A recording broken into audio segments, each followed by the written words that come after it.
सृष्टि रूपी थाली में सबकी जिंदगी में अलग अलग दुख रहता।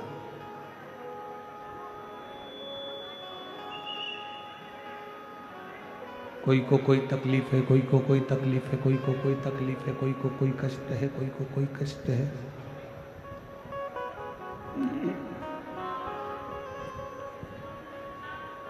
हर एक व्यक्ति का दुख, तकलीफ, कष्ट अलग अलग है। और मेरे शिवजी पार्वती को लेकर प्रतिदिन भ्रमण पे निकलने का कारण केवल इतना सा है कि जो जीव कष्ट में, जो जीव तकलीफ में, उनके कष्टों को, उनकी तकलीफ को, उनके दुख को समाप्त करना।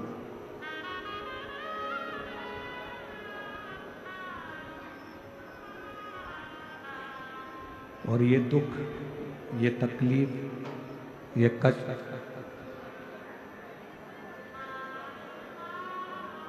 मृत्यु लोक में जितने मानव जन्म लेते हैं, मृत्यु लोक में जो जीव जन्म लेता है,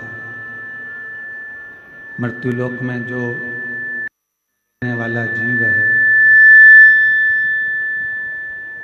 चाहे वो जलचर हो, थलचर हो, वायुचर हो या मनुष्य,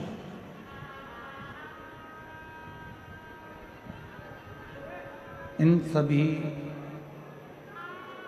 जीवों का जितना दुख है, वो सारा दुख भगवान शंकर का शिव अपना मानता है। घर में जो बुजुर्ग होते हैं ना, घर में जो बूढ़े होते हैं, बुजुर्ग होते हैं, कोई वृद्ध होते हैं, कोई बुजुर्ग हैं, कोई वृद्ध हैं घर में। मान लो एक बेटे के पास में धन है, दूसरे के पास में नहीं है, तो माता पिता का दिल दुखता है कि ये कमजोर क्यों है।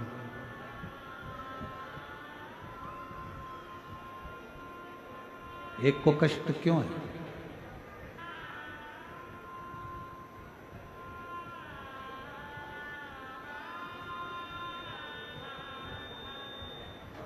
घर का जो बुजुर्ग है, घर का जो बूढ़ा है, घर का जो वृद्ध है,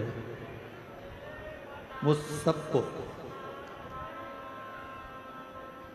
एक जैसा देखना चाहता है। किसी के जीवन में कोई तकलीफ ना हो, किसी के जीवन में कोई कष्ट ना हो, किसी के जीवन में कोई दुख ना हो, किसी के जीवन में कोई परेशानी ना हो, सबको एक सम देखना। अब घर का जो बुजुर्ग है वो सबको सुखी देखना चाहता है, उसी तरह 33 कोटि देवता में भी किसी को बुजुर्ग माना गया है। और संसार सागर में, पूरे मृत्यु लोक में और पूरी दुनिया में, जल हो, थल हो, अग्नि हो, आकाश हो, वायु हो, देव हो, गंधर्व हो, पितर हो, किन्नर हो, नाग हो, इन सब में अगर किसी को बुजुर्ग बड़ा माना गया है तो वो देवाधिदेव महादेव को माना गया है, भगवान शिव को।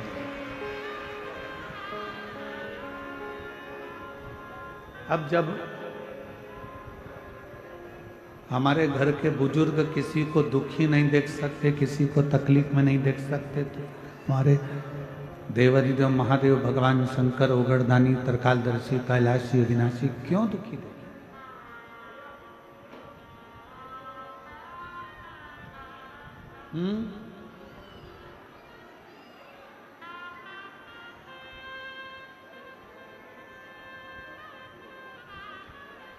फिर मेरे नारायण, मेरे भगवान श्री हरि, मेरे भगवान शिव,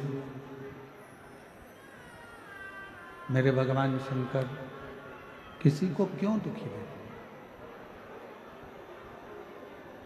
और मैंने तेरे ही भरोसे बाबा, तेरे ही भरोसे हवा बिच उड़ती जावांगी, बाबा दूर हर तो छड़ी नाम कटी जावांगी।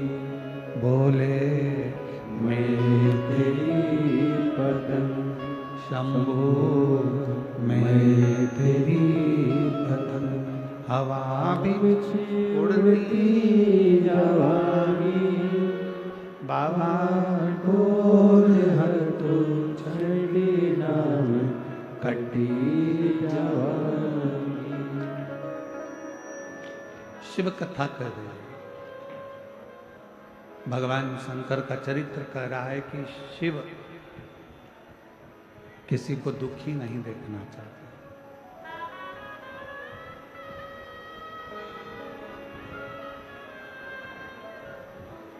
कितना सुंदर कहा हमारे वेदों ने, हमारी पुराणों ने, हमारे शास्त्रों ने। 1000 योजन दूर बैठकर भी यदि कोई मां गंगा को स्मरण कर लेता, कितना जम के बोलो, 1000 योजन दूर बैठकर भी यदि कोई मां गंगा का स्मरण कर लेता है तो उस जीव को भगवान विष्णु का वैकुंठवास प्राप्त हो जाता है।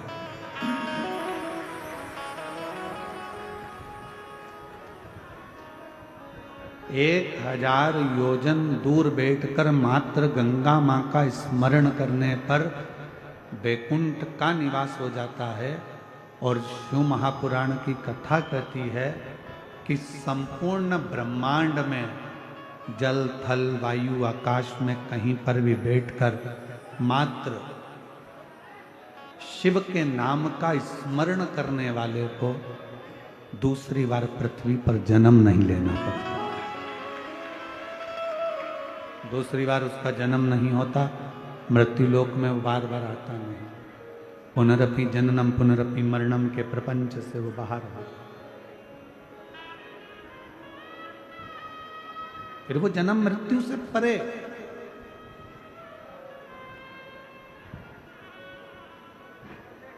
श्री शिवाय नमस्तुभ्यं, श्री शिवाय नमस्तुभ्यं, श्री शिवाय नमस्तुभ्यं, श्री शिवाय नमस्तुभ्यं, श्री शिवाय नमस्तुभ्यं, श्री शिवाय नमस्तुभ्यं, श्री शिवाय नमस्तुभ्यं, श्री शिवाय नमस्तुभ्यं, श्री शिवाय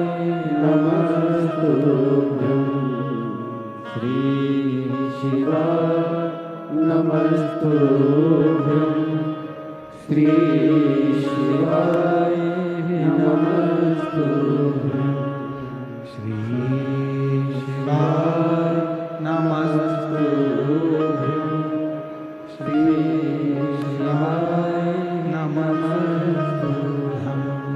श्री शिवाय नमस्तुभ्यं, श्री शिवाय नमस्तुभ्यं। आप शिव का स्मरण करें, आप भगवान शंकर की भक्ति कर रहे हैं। 1000 योजन दूर बैठकर भी अगर कोई गंगा महारानी को, माँ गंगा को याद करता है तो उसको वैकुंठ का वास मिल जाता है। ये भगवान विष्णु की विष्णु पुराण कहते हैं। और यदि पूरे ब्रह्मांड में जल थल अग्नि आकाश कहीं पर भी बैठकर कोई भगवान शंकर को याद करता है तो उसका दूसरी बार जन्म ही नहीं होता है, तो परमात्मा के धाम में विराजमान हो जाता।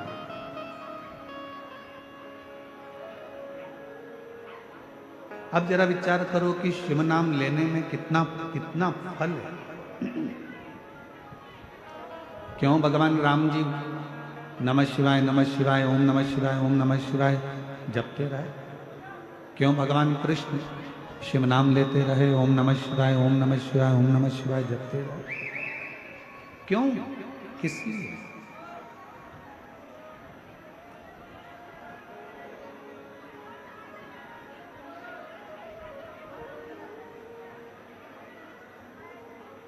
किसको नहीं दिया उसने? बस जिसने अपने जीवन में मेहनत को छोड़ा नहीं है, अपने परिश्रम को छोड़ा नहीं है, भगवान ने उसको कभी छोड़ा नहीं, उसका हाथ पकड़कर उसको आगे बढ़ा दिया। एक ही नाम के ढेर सारे लोग पृथ्वी पर रहते हैं। अमित नाम देखा जाए तो अमित अमित अमित अमित ढेर मिलेंगे। विमला नाम देखा जाए तो विमला विमला विमला ढेर मिलेंगे।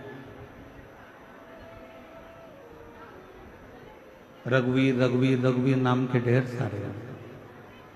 कमलेश कमलेश कमलेश नाम के ढेर सारे हैं। एक नाम के ढेर सारे लोग रहते हैं, बहुत सारे लोग रहते हैं एक ही नाम के। फिर व्यक्ति की पहचान कैसे हो, श्रेष्ठ कैसे हो? कहा एक नाम के ढेर सारे लोग रहते हैं, पर व्यक्ति की रंगत, संगत और मेहनत व्यक्ति को अलग पहचान बना देती है।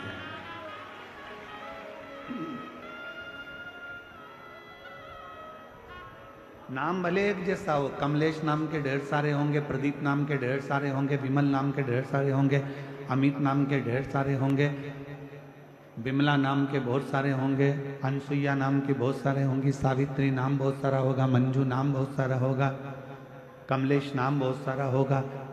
एक ही नाम के ढेर है, पर व्यक्ति को अलग पहचान मिली कैसे?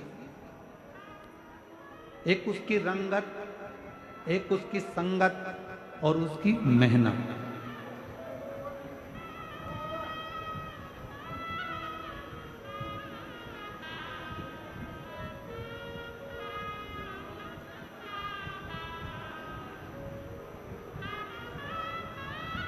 आधार कार्ड बनवाने में सबसे ज़्यादा जरूरी है आपके फिंगरप्रिंट, और दूसरे नंबर पर जरूरी है आपके नेत्र। बोलो जरूरी है कि नहीं है? जम के तो बोलो, जरूरी है ना? फिंगरप्रिंट लगाकर देखा जाएगा, फिर पहले थंब लगवाएंगे, थंब के बाद फिर 4 उंगली लगवाएंगे। ये स्पर्श पूरा आना चाहिए। स्पर्श नहीं आता तो वो नेपकिन से पोंछता है, फिर आपका हाथ लगवाता है। लगाओ, ए आई लगा, आई ने फिर हाथ लगाया, फिर उसने देखा कि नहीं आया, फिर पोंछा, फिर फिंगरप्रिंट लिए, फिर आंखों में एक दूरबीन दी, सामने देखना, पूरी आंख खोल के रखना, सामने देखोगे तुम्हारा आधार कार्ड बन जाएगा। पूरे आधार कार्ड में सबसे ज्यादा जरूरी होता है तुम्हारा फिंगरप्रिंट और तुम्हारा नेत्र।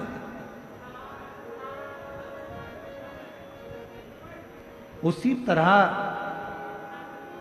जैसे तुमको पहचानने के लिए तुम्हारा फिंगरप्रिंट और तुम्हारे नेत्र जरूरी है, उसी तरह परमात्मा के बनने के लिए भी तुम्हारी दृष्टि और तुम्हारे हाथ से करी गई सेवा बहुत जरूरी है।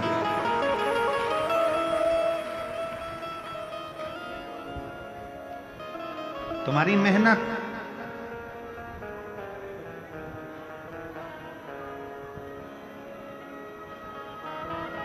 तुम्हारी संगत और तुम्हारी रंगत, ये बहुत जरूरी।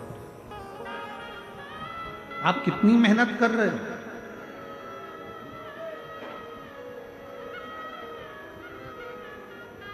आपकी संगत कहाँ है, कहाँ बैठ रहे हो, कहाँ जा रहे हो? माँ जगत जननी पार्वती मैया को भगवान शंकर अपने साथ रोज लेकर जाते हैं, रोज, प्रतिदिन।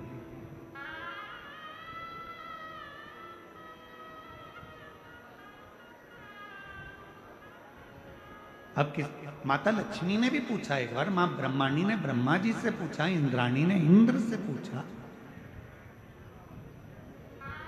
मां रुक्मणी ने भगवान कृष्ण से पूछा कि ये शंकर भगवान रोज अपनी अर्धांगिनी को नंदी पर बिठाते हैं, भ्रमण पर ले जाते हैं, घुमाने ले जाते हैं, फिर एकांत में बैठे रहते हैं, बैठकर क्या करते हैं?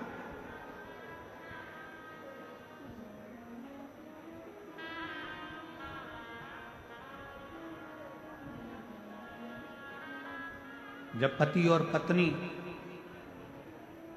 भ्रमण पर जाएं, घूमने के लिए जाएं और कहीं ऐसा मौका मिले कि तुम एकांत में बैठे हो, तो शिव महापुराण की कथा कहती है शंकर पार्वती जैसा एक ज्ञान प्रकट करने का प्रयास करो।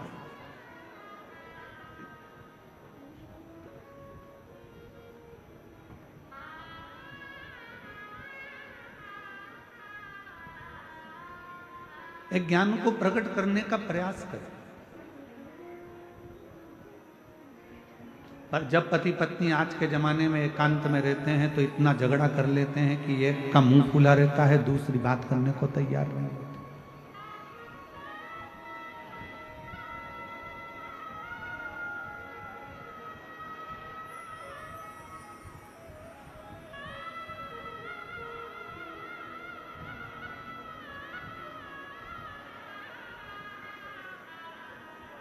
सत्संग, संकीर्तन, स्मरण जीवन का सुख है। और शंभु शरण पड़ी मांगो घड़ी घड़ी, दुख काटो दया करी दर्शन आपो। शंभु शरण पड़ी मांगो घड़ी घड़ी, दुख काटो दया करी दर्शन आपो। शिव पार्वती रोज भ्रमण करते हैं, एकांत में जाकर बैठ जाते हैं, थोड़ी सी हरि चर्चा उनके बीच में होती है, थोड़ा सत्संग उनके बीच में होता है, थोड़ा संकीर्तन उनके बीच में होता है, थोड़ा भजन उनके बीच में होता है।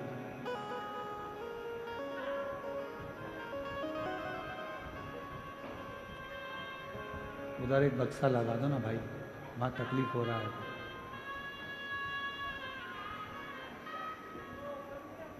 हरि सत्संग, हरि भजन शंकर भगवान और मां पार्वती के बीच में निरंतर होता है, निरंतर। आप में से कितने पति पत्नी बैठे हैं जो रोज प्रतिदिन कम से कम 10 से 15 मिनट सत्संग करते हो, दोनों बैठकर भगवान की बातें करते हो? सब एक दूसरे का मुंह देख रहे हो। थोड़ा डाउन।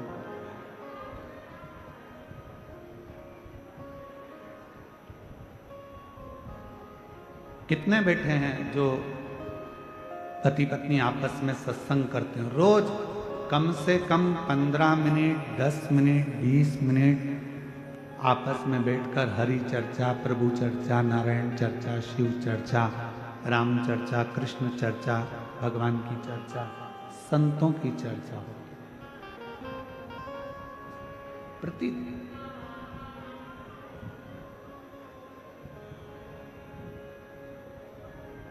बहुत कठिन है। हफ्ते में 1-2 बार हो जाए तो हो जाए, हफ्ते में हो गई और वो भी बात ऐसी होती है कि बात करते करते ही झगड़ा चालू हो जाता है, क्योंकि दोनों एक मत के मिलते ही नहीं। एक शंकर जी की चेली तो एक दूसरे का चेला।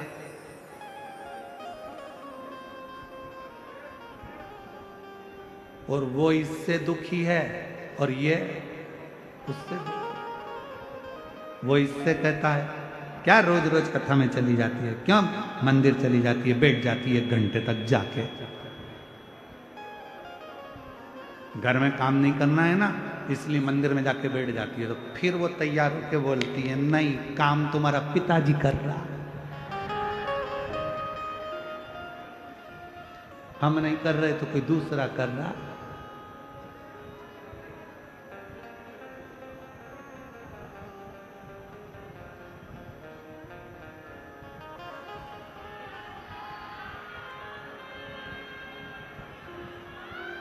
क्या बात है भाई?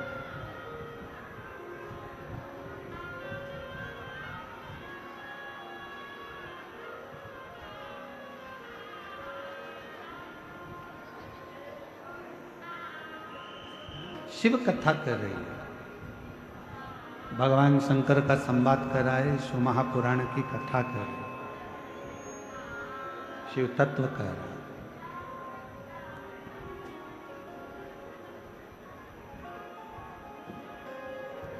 दुनिया में केवल एक जोड़ी ऐसी है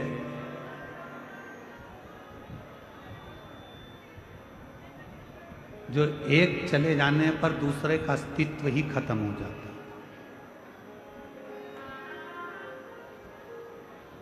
दुनिया में एक जोड़ी ऐसी है जिसके एक के चले जाने पर दूसरे का अस्तित्व पूरा की पूरा खत्म हो जाता है। वो कौन सी जोड़ी है?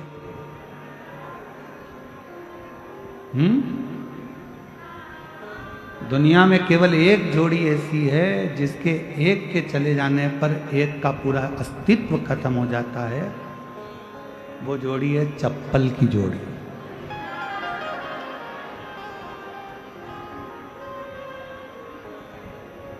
एक कड़ा अगर चले गया तो दूसरा काम दे जाएगा। एक रुपट्टा कहीं चले गया तो दूसरा रुपट्टा काम दे जाएगा। बोलो बोलो, सही है कि गलत है? एक कुंडल चले गया तो दूसरा कुंडल काम दे जाएगा।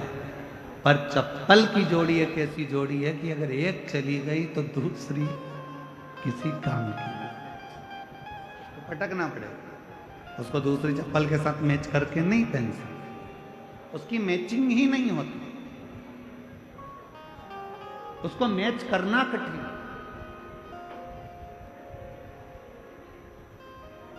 शिव पुराण यही कहती है, शिव महापुराण की कथा यही वर्णन करती है।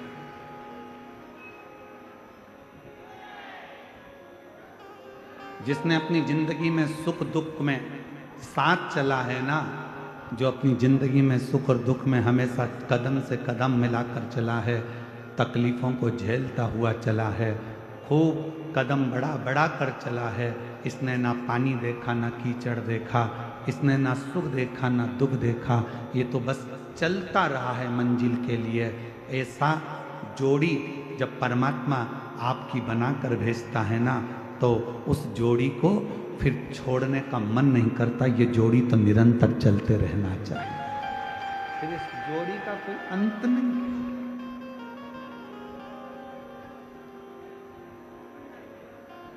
और मेरे शंभू, मेरे शंकर, मेरे भगवान ओघड़दानी, मेरे त्रिकालदर्शी, मेरे कैलाशी, मेरे अविनाशी, मेरे शिव, मेरे बाबा, मेरे भोलेनाथ, मेरे शंभू त्रिकालदर्शी और पार्वती की जोड़ी है ही ऐसी।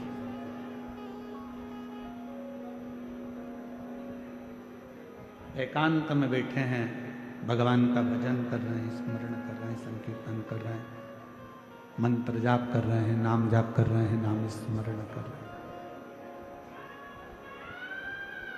और फिर निवेदन करें, कभी अगर परमात्मा आप लोगों पर कृपा कर दे और भगवान शिव की करुणा, भगवान शंकर की दया, भगवान शिव की उदारता यदि आप लोगों पर हो जाए तो कम से कम रोज नहीं तो हफ्ते में एक बार अपने पति के साथ बैठकर शंकर भगवान की या राम जी की या कृष्ण जी की या किसी भी देवी देवता की हरि चर्चा, शिव चर्चा 10 मिनट की जरूर करना चाहिए, जरूर।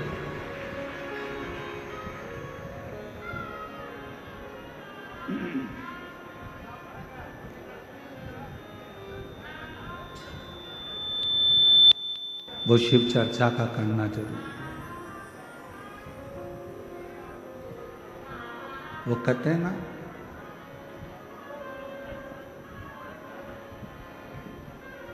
भोलेनाथ सुना दो ऐसी कथा जिसे सुनकर मैं भी अमर हो। मेरे बाबा सुना दो ऐसी कथा जिसे सुनकर मैं भी अमर हो। जिस कथा को सुना था मीरा ने, जिस कथा को सुना था मीरा ने, जिस कथा को सुना था कर्मा ने, जिस कथा सुना था कर्मा ने, भोलेनाथ सुना दो ऐसी कथा जिसे सुनकर मैं भी अमर हो। मेरे बाबा सुना दो ऐसी कथा जिसे सुनकर मैं भी अमर हो। एक कथा मेरे जीवन में ऐसी सुना दो जिसको सुनकर मैं अमर हो जाऊं। आपको मालूम है पार्वती जी के पूर्व में 50 जन्म हो चुके थे। कभी सती बनी है, कभी कात्यायनी बनी है, कभी कुष्मांडा बनी है, कभी स्कंदा बनी है, कभी गौरा बनी है, कभी कौमार्य बनी है। ना जाने कितने कितने जन्म मेरी माता पार्वती के हो गए। और जब पार्वती मैया पार्वती का जन्म लेने से पहले सती के रूप में प्रकट हुई थी और सती के रूप में प्रकट होकर कुंभज ऋषि की यहाँ कथा सुनने के लिए गई थी। कथा सुनकर वापस आई थी। राम जी के प्रति उनका विश्वास जागृत नहीं हुआ था। प्राण दक्ष प्रजापति के यहाँ छूट गए थे। तो यज्ञ के कुंड में अपने शरीर को जब छोड़ा था तो कोयल की योनि उनको मिल गई थी और कोयल का जन्म सती को मिला। तो कोयल का जन्म पाकर सती माता ने शिव जी से वर मांगा था कि अगला मेरा जब जन्म हो, मैं जब ये कोयल की योनि से छूटूं, जब मैं कोयल की योनि से छूट जाऊं और अगला जब मेरा जन्म हो तो मुझे कुछ नहीं चाहिए, केवल एक ही चीज चाहिए, आपकी कथा सुनती रहूं और कथा को श्रवण करूं।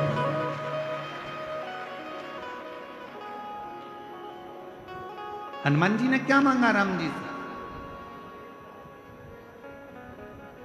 राम जी जाने वाले हैं, सरयू जी में समाने वाले हैं। हनुमान जी ने हाथ जोड़कर राम जी से कहा, जाते जाते मुझे कुछ दोगे नहीं? राम जी प्रसन्न होकर बोले, तूने आज तक मांगा ही नहीं। केवट ने मांगा, केवट को दिया।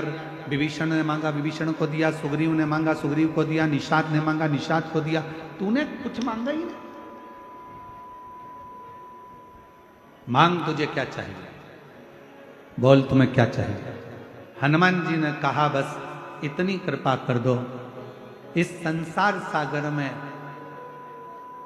मैं जब तक रहूं तब तक कथा सुनता रहूं और आपका भजन करता रहूं। कथा, भजन, कीर्तन करूं, मंत्र जाप करूं। मेरी रुचि आपकी कथा, मेरी रुचि आपकी कथा के अंतर्गत, मेरी रुचि आपकी कथा में लगी रहे, मेरी रुचि आपकी कथा में रहे। आपसे एक प्रश्न करते हैं, उत्तर दीजिएगा।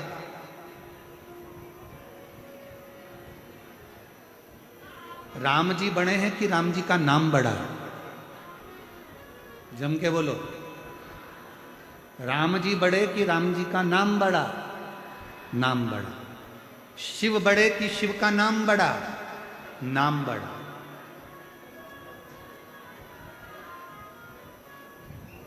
मकान मिले ना मिले,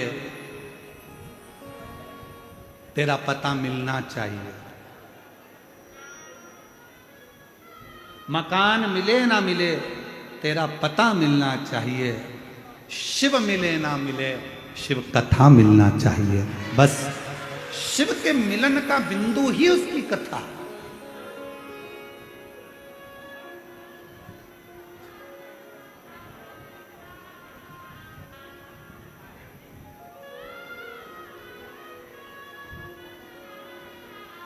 तुम मिले ना मिले, मेरे बाबा तुम मिलो ना मिलो कोई बात नहीं, राम जी तुम मिलो ना मिलो कोई बात नहीं, आपकी कथा मिल जाए। भगवान से बड़ी भगवान की कथा होती है। अगर भगवान नहीं मिल रहा है, शंकर नहीं मिल रहे हैं, राम नहीं मिल रहे हैं, कृष्ण नहीं मिल रहे हैं, मत मिलने दो। आप उनकी कथा को सुनना प्रारंभ कर दो। क्यों? क्योंकि राम जी ने भी शबरी अम्बा को कहा था, प्रथम भक्ति संतन कर संगा, और दूसरी रति मम कथा प्रसंगा। संतों का सानिध्य कर, कथा सुन, कथा सुनती रहेगी। और सुन सबरी, तूने मातंग बाबा के कहने पर कथा सुनना प्रारंभ करी, मातंग ऋषि से राम की चर्चा करना प्रारंभ करी, कथा सुनती रही, कथा का मनन चिंतन करती रही, तो एक दिन राम को तेरे दरवाजे पर आना पड़ा। उसी तरह जब हम कथा श्रवण करते रहते हैं, कथा को सुनते रहते हैं, कथा सुनते रहते हैं, तो एक दिन मेरा शंकर तुम्हारे दरवाजे पर तुम्हारा दुख हरने के लिए आ ही जाता है, तकलीफ हरने के लिए आ ही जाता है।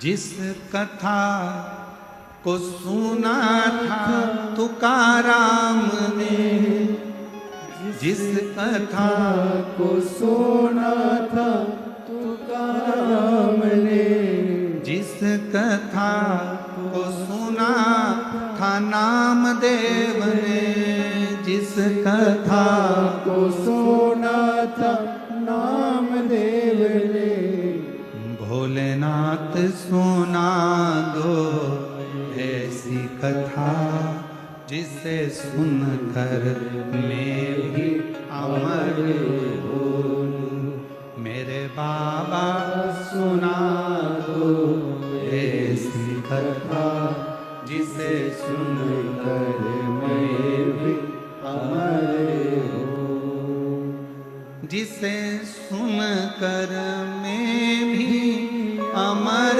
हो, जिसे सुनकर मैं भी अमर हो।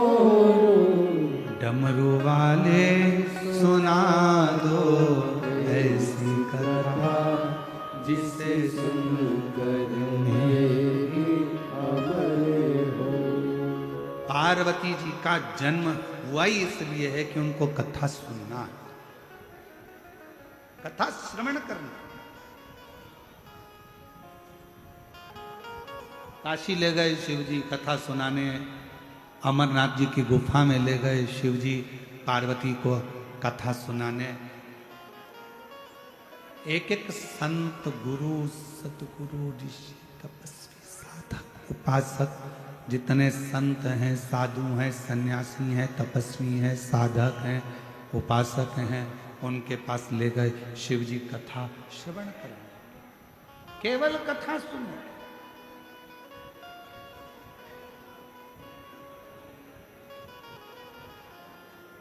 और फिर सुनो मेरी जीजियों, हरियो मेरी बीड़ वाली जीजी, और जितने मेरे बीड़ के जीजा बैठे हैं वो भी सुन लो, जीजियां सुन लो, मेरे बेटा बेटी, माता बहन भाई सब सुनो ध्यान लगाकर। भगवान का मिलना सरल है, पर शिव महापुराण का मिलना बहुत कठिन है, बहुत।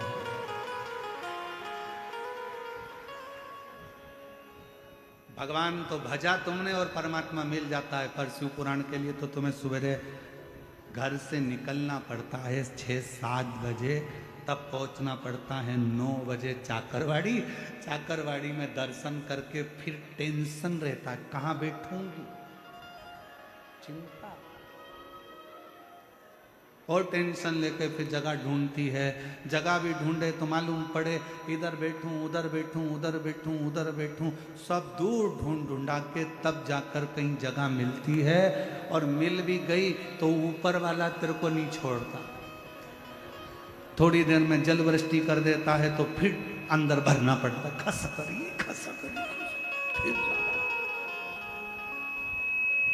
फिर जाना पड़ता। कितनी मेहनत। शायद मैं महादेव महाराज जी आपको कहूं, शायद पूरी दुनिया की केवल एक ही कथा ऐसी होती है शिव पुराण, जिसको बड़ी मेहनत कर कर सुनना पड़ता है, बहुत मेहनत। अभी हम गाड़ी में आ रहे थे तो महादेव महाराज जी कह रहे थे बड़े भाव से, गुरु जी कल कोई कह रहा था महाराज जी कि 10-10, 12-12 किलोमीटर लंबा ट्रैफिक जाम रहता है और 2 से 3 किलोमीटर दूर पार्किंग होती है, वहां से भक्तों को पैदल यहाँ आना पड़ता है। अब बताओ, इतनी तुम्हारा रिश्तेदार तुम्हारे यहाँ शादी का निमंत्रण देता है, 500 रुपये आने का 500 जाने का देता है, तुम्हारी शादी में विदाई में साड़ी देता है, मिठाई का डब्बा देता है, तो तुम उसके यहाँ नहीं जाते। वहीं गाड़ी खड़ी करोगे शादी के गार्डन के सामने, जानते नहीं हो बुआ हूं लड़के की, ये फूफा है, मैं मामी, ये मामा है। गाड़ी बिल्कुल गार्डन के अंदर चाहिए, गार्डन के अंदर।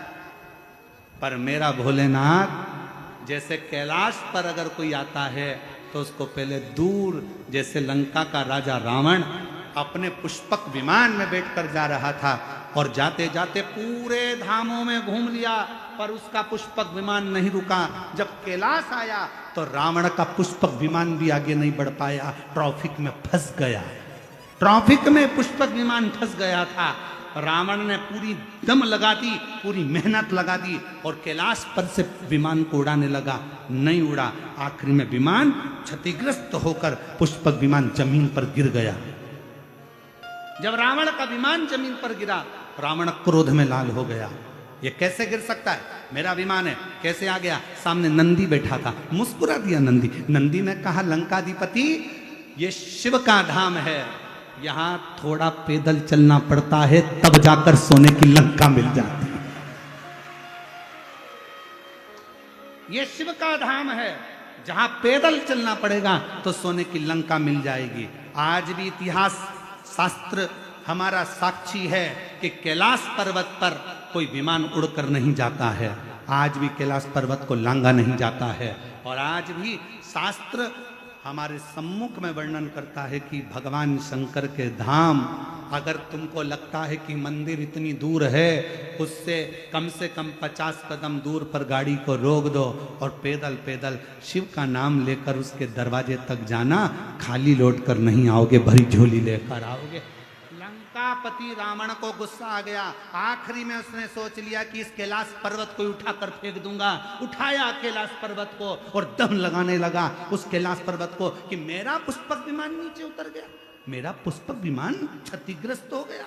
उठाने लगा, हाथ फंस गए उस कैलाश पर्वत के नीचे, चीख पड़ा, चिंगाड़ पड़ा, चिल्लाने लगा।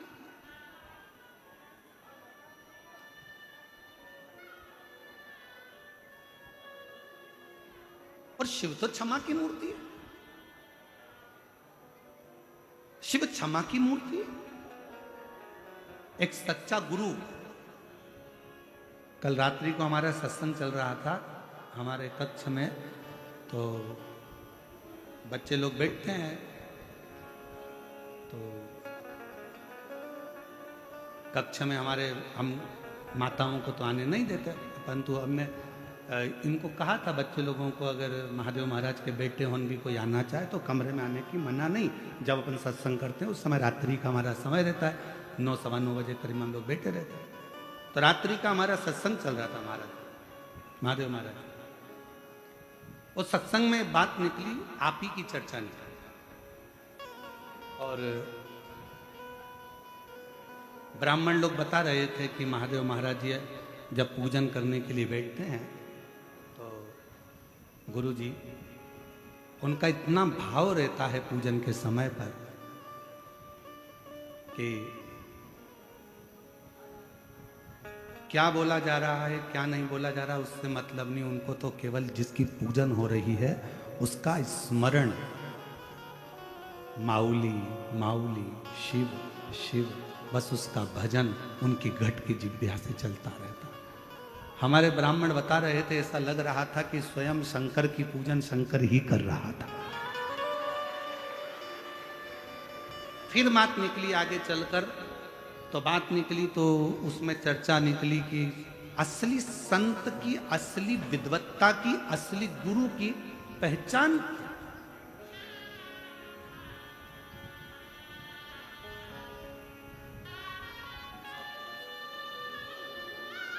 हमारे बीच में जिन्होंने अयोध्या के राम मंदिर की प्राण प्रतिष्ठा का मुहूर्त निकाला, जिन्होंने अवध की पवित्र भूमि पर राम मंदिर का मुहूर्त निकाला, ऐसे काशी के विद्वत परम पूज्य 1008 श्री गणेश्वर द्रविड़ शास्त्री जी पधारे हैं। एक बार जोरदार ताली बजाकर स्वागत करिए, जिनकी विद्वत्ता आज संपूर्ण विश्व देखता है, सुनता है।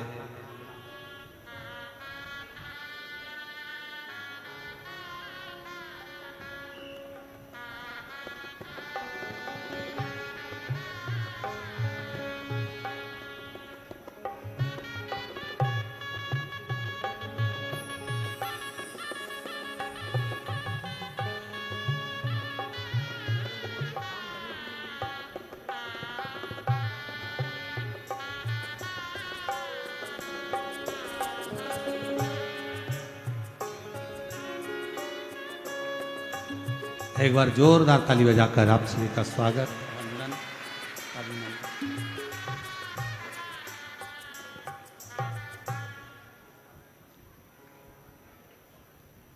सदा आपके रूप में आज शिव महापुराण में आपका आगमन, ऐसा लगता है स्वयं मेरे काशी के विश्वनाथ आकर विराजमान हुए हैं। जो आप काशी की पवित्र धरा से इस पवित्र व्यासपीठ और पवित्र चाकरवाड़ी क्षेत्र श्री क्षेत्र में आप पधारे,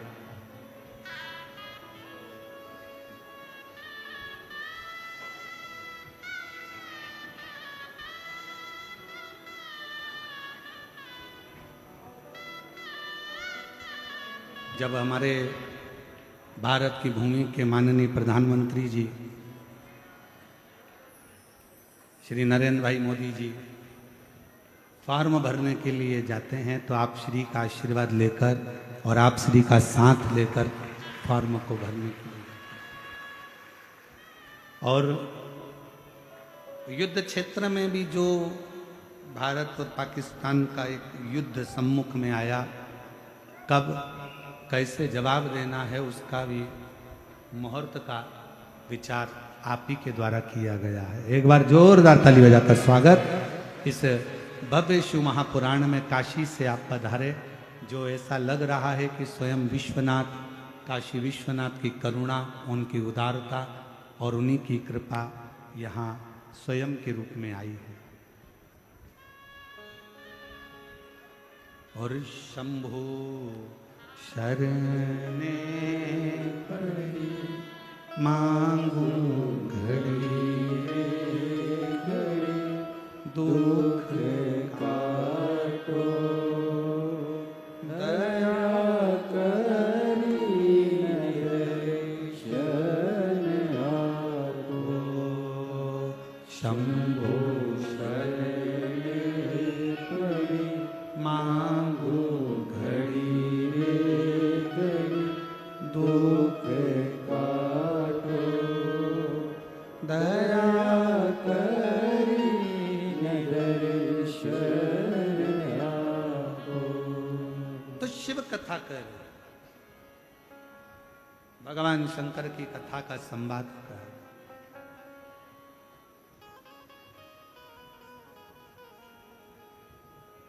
विमान बढ़ता नहीं, रावण को क्रोध आ गया, चिंगाड़ पड़ा, रावण चिल्ला पड़ा, मेरा विमान और यहां से जा नहीं सकता।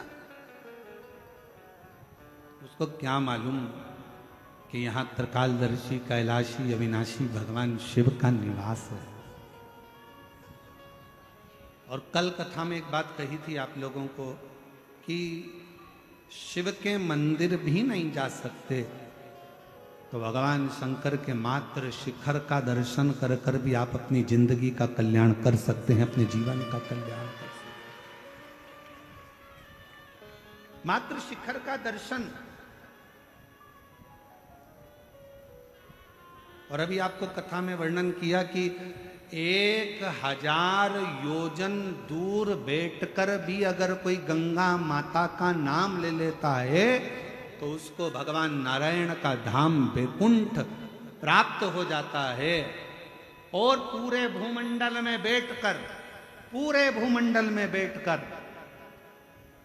कहीं पर भी अगर शिव का नाम, विश्वनाथ का नाम, मेरे भगवान शंकर की काशी विश्वनाथ का, मेरे शिव का नाम अगर ले लिया जाता है तो उसका अगला जन्म मृत्यु लोक में होता ही नहीं,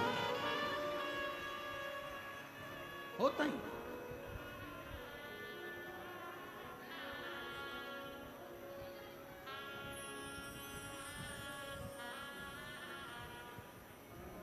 शिव शिव है, शंकर शंकर। रावण को लगा कि मैं लंका का राजा रावण, मेरे पास में ये पुष्पक विमान है, मेरे पास में इतना वैभव है, मेरे पास में इतना धन है, मेरे पास में इतनी दौलत है, मेरी इतनी बड़ी सेना है, मेरा इतना बड़ा कुल है, मेरा इतना बड़ा परिवार है, मेरे पास में वैभव की कमी नहीं, कुल की कमी नहीं, राक्षसों की कमी नहीं, सब कुछ मेरे साथ में है। तो ये पर्वत बीच में आड़े आ रहा है।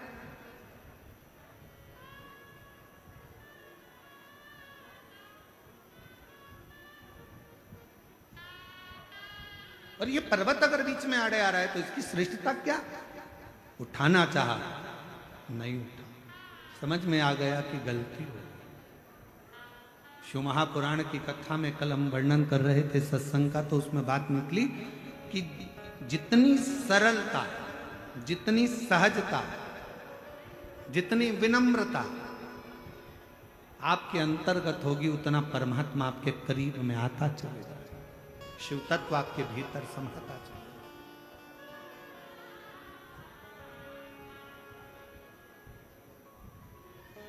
शिव कथा कह रही है पार्वती जी का जो जन्म है, मां पार्वती का जो अवतार है, पार्वती जी का जो प्रागट्य है, उसका होने का कारण ही केवल इतना है कि मुझे शिव की कथा, मुझे राम की कथा, मुझे भगवान की कथा श्रवण करना, केवल परमात्मा की। और भोलेनाथ सुना दो ऐसी कथा जिसे सुनकर अमर हो। मेरे बाबा सुना दो ऐसी कथा जिसे सुनकर मैं भी अमर हो, जिसे सुनकर मैं भी अमर हो, जिसे सुनकर मैं भी अमर हो। मेरे नाथ सुना दो ऐसी कथा जिसे सुनकर मैं भी अमर हो। डमरू वाले सुना दो ऐसी कथा जिसे सुन कर मैं भी अमर हो। शिव कथा कर रही है, भगवान शंकर का संवाद कर रहा है। पार्वती मैया नंदी पर विराजमान होकर मेरे ओघड़दानी मेरे शंभू के साथ नित्य प्रतिभ्रमण पर जाती हैं। और ऐसा नहीं कि मेरे शंकर भगवान कहीं एकांत में जब बैठते हैं तो शंकर भगवान और माँ जगत जननी जगदम्बा दोनों हरि चर्चा करते हैं। राम नाम, कृष्ण नाम, शिव नाम आनंदमय चर्चा में निकलता ही रहे। करो थोड़ी देर, अगर कहीं मौका मिल जाए। एक अच्छी जोड़ी का मतलब ही यही है, पति पत्नी का मतलब ही यही है कि कहीं अगर कभी रोज मौका मिले तो थोड़ी देर बैठकर रोज हरि चर्चा करिए। और अगर रोज मौका नहीं मिले तो हफ्ते में एक बार हरि चर्चा करिए। और हफ्ते में भी समय ना मिले तो कम से कम 15 दिन में एक बार पति पत्नी को बैठकर भगवान के नाम की चर्चा करना चाहिए। 15 दिन में समय ना मिले तो कम से कम 1 महीने में एक बार भगवान के नाम की चर्चा पति पत्नी को बैठकर एकांत में करना चाहिए, जिससे हमारे घर के संस्कारों में हमारे बच्चे भी ढलते चले जाए। ये बहुत जरूरी है।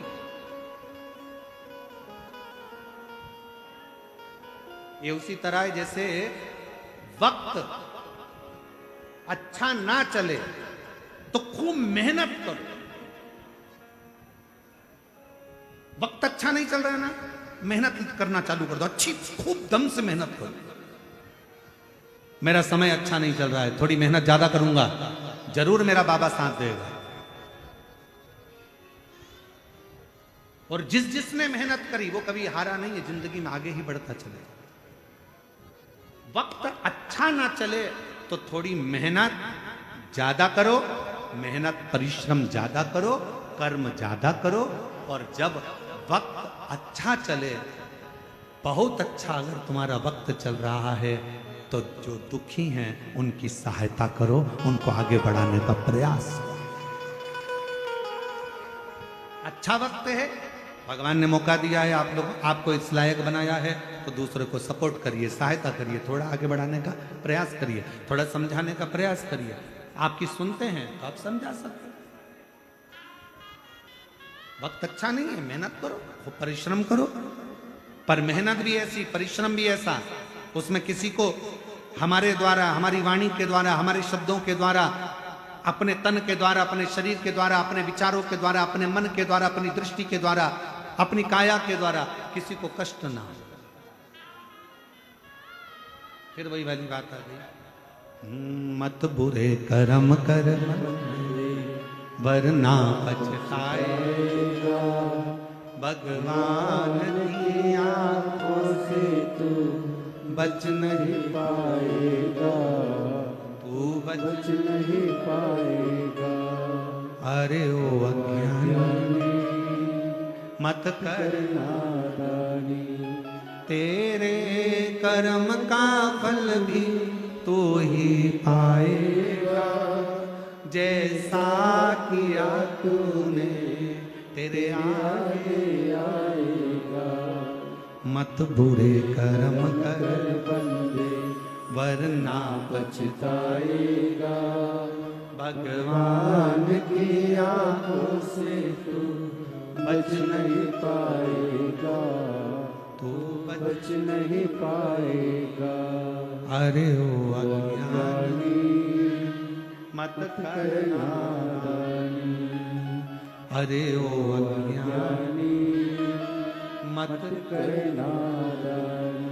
अच्छा समय मिले तो खूब, भगवान ने मौका दिया है, वैभव दिया, धन दिया, दौलत दी, सत्ता दिया, तुम्हें ज्ञान दिया, तुम्हें विद्वत्ता दी, तो अच्छा वक्त अगर परमात्मा ने दिया है तो उसको समर्पित करो दीनहीन की सेवा में।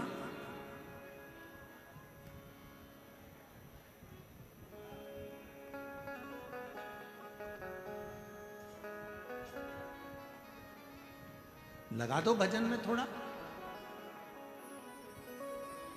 पार्वती मैया का नित्य विचार था कथा को श्रवण कर। अमरनाथ जी की गुफा में जाकर करा क्या मां जगत जननी जगदम्बा ने? केवल शिव जी से कहा मुझे कथा श्रवण करा दो, जिसके लिए मेरा जन्म हुआ है।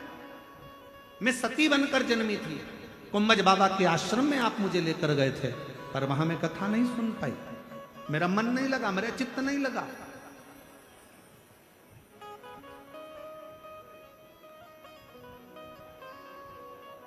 मेरा मन मेरा चित्त कथा में नहीं लगता है। इसलिए मैं आते आते भी राम जी की परीक्षा ले ली। जान नहीं पाई कि ये सम्मुख में खड़े हुए परमात्मा भगवान श्री राम है।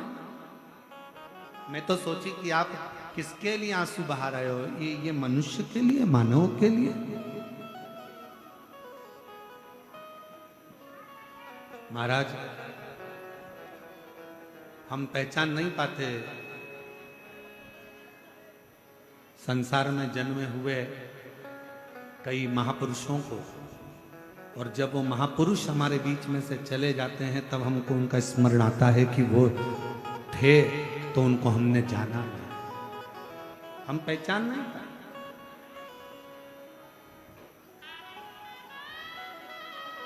कुछ मौका लगा है प्राप्त।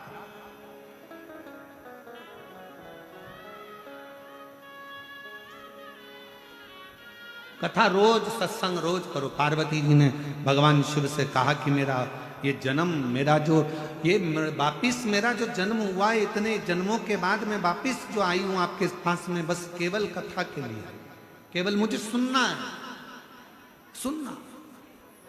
और सुनना बहुत कठिन विषय है। आज के जमाने में सबसे ज्यादा कठिन विषय ही सुनना है। आज के जमाने में बहू भी तड़ाके से कह देती अपनी सास से, मैं किसी की नहीं सुनूंगी। क्या मैं सुनने के लिए आई हूं? और सास भी तड़ाके से कह देती है, ये कल की आई, मैं इसकी सुनूंगी। बहू कह देती है मैं किसी की नहीं सुनूंगी, सास कह देती है मैं ये कल की आई इसकी सुनूंगी।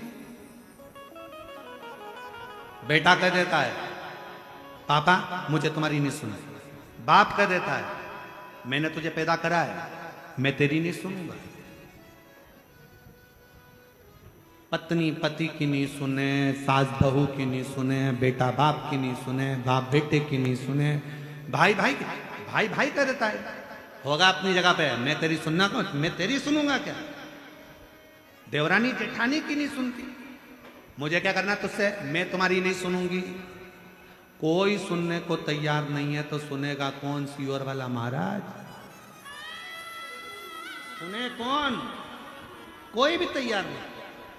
मैं तुम्हारी नहीं सुनूंगी, मैं तुम्हारा नहीं सुनूंगा, मैं तुम्हारी नहीं सुनूंगी। सास मना करे, बहू मना करे, बेटा मना करे, बाप मना करे, भाई मना करे, बंधु मना करे, सखा मना करे, दोस्त भी मना कर देते मैं तेरी नहीं सुनूंगा, रिश्तेदार मना कर देते मैं तुम्हारी नहीं सुनूंगा। सुनेगा कौन? सबसे कठिन काम तो सुनना ही है। और पार्वती जी ने वही कहा कि भोलेनाथ सुना दो जिसे सुन बस मुझे सुनना है, केवल सुनना, और सुनना ही सबसे कठिन काम।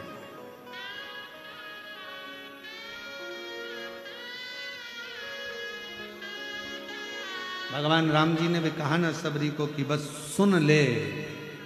प्रथम भगति संतन कर संगा, दूसरी रति मम कथा प्रसंगा। सुनो, जितना सुनोगे उतना भगवान तुम्हारे नजदीक में आ जाएगा।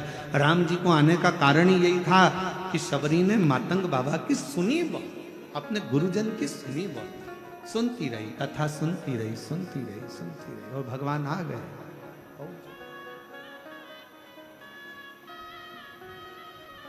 सबसे कठिन विषय है सुनना,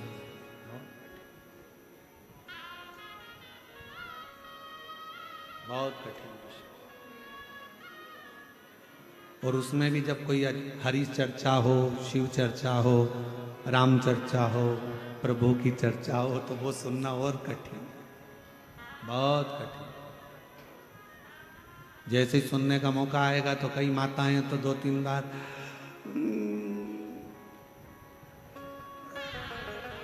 बहुत कठिन है सुनना, बहुत। पर पार्वती मैया एकदम जागरूक होकर, एकदम प्रभु कथा सुनना नहीं, ठीक है। और केवल पार्वती जी ने कथा नहीं सुनी है, केवल माँ पार्वती जी कथा नहीं सुनती हैं, माँ जानकी जी भी जितने समय मेरे भगवान राम जी के साथ में रही तो राम जी से चर्चा, भगवान की कथा सुनती रही।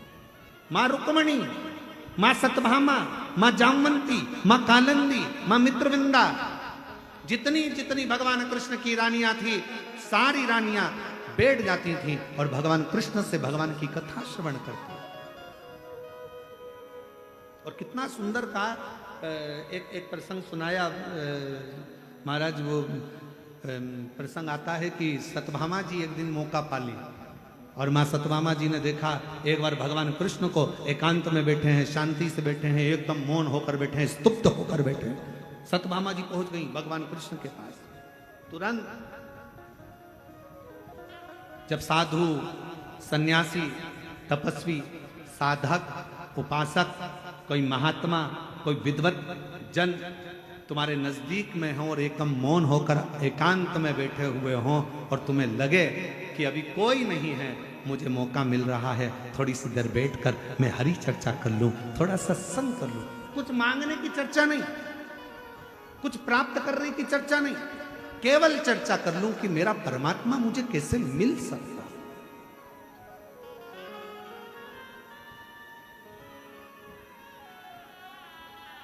मुझे मेरा भगवान कैसे मिल सकता है, बस वो मुझे मिल जाए, वो मुझे प्राप्त हो जाए। सतमामा जी ने विचार करा कि आज भगवान कृष्ण एकदम मौन होकर बैठे हैं, शांति से बैठे हैं, चुप बैठे हैं। प्रयास करती हूँ कि मैं थोड़ी देर जाकर उनसे चर्चा करती हूँ कि मैं कुछ सत्संग कर लेती हूँ। और सतमामा जी ने देखा ना रुक्मणी जी थी, ना मित्रवृंदा थी, ना लक्ष्मणा थी, कोई नहीं थी, ना जामवंती, कोई। और पहुंच गई मां सतभामा। भगवान बैठे थे, बस कथा ऐसी उपजती है, कथा ऐसी उपजती। बैठे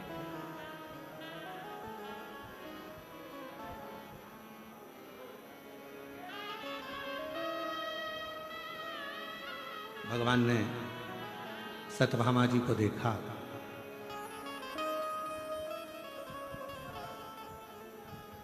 भगवान कृष्ण मुस्कुराने लगे। ईश्वर और औषधि ये दोनों एक समान है। कौन कौन? जम के बोलो। ईश्वर और औषधि ये दोनों एक समान है। औषधि का काम है तन के रोग मिटाना और ईश्वर का काम है मन के रोगों को समाप्त कर दे। अंदर विकार आ गया, काम आ गया, आसक्ति आ गई, लोभ आ गया, तृष्णा आ गई, वासना आ गई, कोई गलत विचार आ गया, गलत चित्त में धरा गया, कोई मन में कोई गलत भाव आ गया। ईश्वर और औषधि दोनों एक समान है। औषधि का काम है तन में अगर कोई रोग आ गया तो वो औषधि मिटाएगी।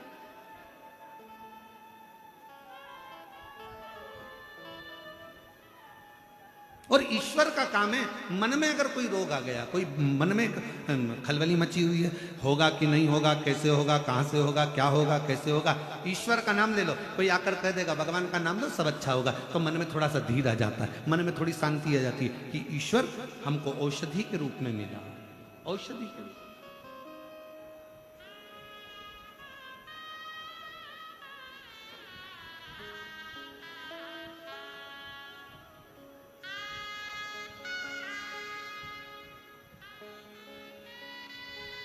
बस उस शिव नाम में भगवान कृष्ण के पास पहुंच गई सतभामा जी, बैठ गई। और बैठकर मां सतभामा जी ने भगवान को देखा और भगवान बड़े मुस्कुरा रहे थे सतभामा को देखकर, उनके चेहरे पर प्रसन्नता थी। सतभामा समझ गई, भगवान को लग गया कि मैं आ गई।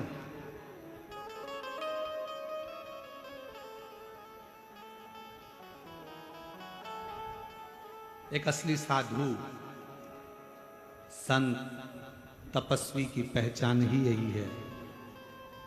सामने खड़े हुए व्यक्ति का चेहरा देखकर वो जान जाते हैं कि इसको चाहत क्या है, क्या इसके अंदर कितनी परमात्मा से मिलने की एक जिज्ञासा, एक ललकता इसके भीतर उत्पन्न हो, कितनी। और मेरे भोले तेरा सहारा है, मेरे भोले तेरा सहारा है, मेरी नैया का तू किनारा है, मेरी नैया का तू किनारा है। मेरे बाबा तुझे पुकारा है, मेरे बाबा तुझे पुकारा है, मेरी नैया का तू मेरी नैया का तू बस उसको पाने की लगता माँ भगवान कृष्ण मुस्कुरा दिए। सतमामा आकर बेटी उसको देखे, सतमामा जी समझ गई भगवान ने मुझे देख लिया, बस इतना जान गई। और भगवान कृष्ण मुस्कुरा कर बोले, सतमामा मैं जानता हूं तुम मेरे पास क्यों आई, किस लिए आई। क्यों प्रभु आप जानते हैं? हाँ पूछो, क्या पूछना है तुमको। भगवान कृष्ण से सतभामा जी ने पूछा, मेरे पास में आप जैसे मुझे पति मिले,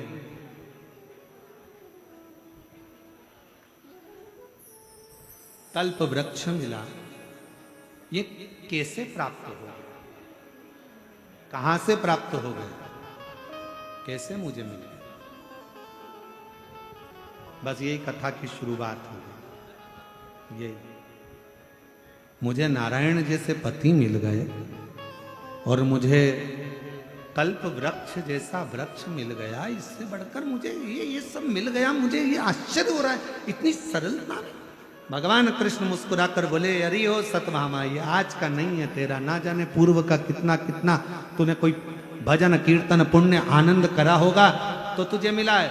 शिव महापुराण की कथा यदि चाकरवाड़ी के इस पवित्र क्षेत्र में, श्री क्षेत्र में, सिद्ध क्षेत्र में, मेरे संत ज्ञानेश्वर माउली की इस पवित्र धरा पर अगर आपको सुनने को मिल रही है तो यह जान लेना तुम्हारा आज का जन्म नहीं, कोई पूर्व के जन्मों का कृतार्थ फल होगा जो आज मिल गया।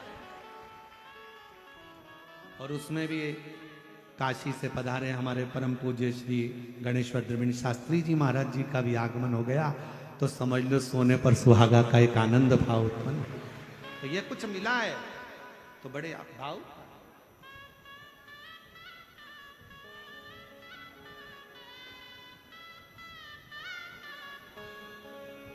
शिव कृपा,